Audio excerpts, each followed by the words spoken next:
આજે અમે પંચમહાલ જિલ્લાની મુલાકાતે છે ત્યારે ઘોગંબા તાલુકામાં મોટી સંખ્યાના આગેવાનો સામાજિક રાજકીય અગ્રણીઓ સાથે અમારી બેઠક હતી।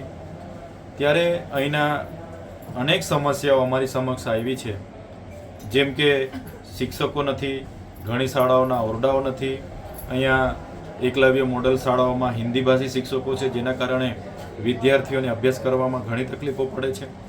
સાથે આ વિસ્તારમાં આરોગ્યની જે હોસ્પિટલો છે, પ્રાથમિક આરોગ્ય કેન્દ્ર, સામૂહિક આરોગ્ય કેન્દ્ર અને સિવિલ હોસ્પિટલ, એમાં પૂરતા ડૉક્ટરો નથી, સ્ટાફ નથી, એના પૂરતા સાધનો નથી।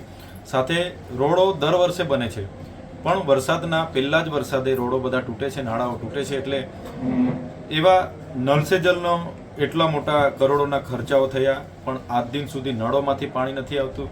સાથે મનરેગામાં કોઈ મટીરિયલની બહારની એજન્સી અહીંયા આવે છે અને એક પણ ગાડી મટીરિયલ પૂરું પાડ્યા વગર કરોડોના બિલો અહીંથી લઈ જાય છે।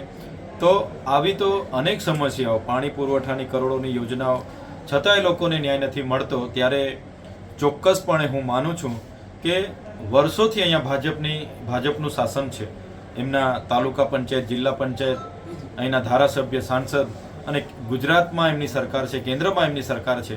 તો તમામ આ ભ્રષ્ટાચારના હપ્તાઓ કમલમ સુધી પહોંચતા હશે એવું હું માનું છું। આવનાર દિવસોમાં જે પણ આ ભ્રષ્ટાચાર થાય છે, લોકોને મામલતદાર કચેરીએ, તાલુકા પંચાયતની કચેરીએ લાઈનો પર લગાડવામાં આવે છે, બેંકોમાં લાઈનો પર લગાડવામાં આવે છે।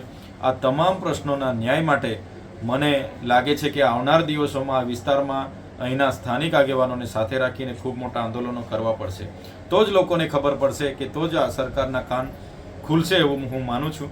એટલે આજે મહત્વની બેઠક અમારી અહીંયા પૂરી થાય છે। આજની બેઠકનો મુખ્ય હેતુ શું હતો અને કયા કારણસર આજની બેઠક અને મુલાકાત હતી ઘોગંબા ખાતે? આજે ઘોગંબા તાલુકાના યુવાનો આગેવાનોની લાગણીને માન આપીને અમે આવ્યા છે, ત્યારે અનેક સમસ્યાઓ, પ્રશ્નો અમારી સમક્ષ આવ્યા છે। એના નિરાકરણ માટેનું સંગઠનના અમારા સાથીઓને અમે સૂચના આપી દીધી છે।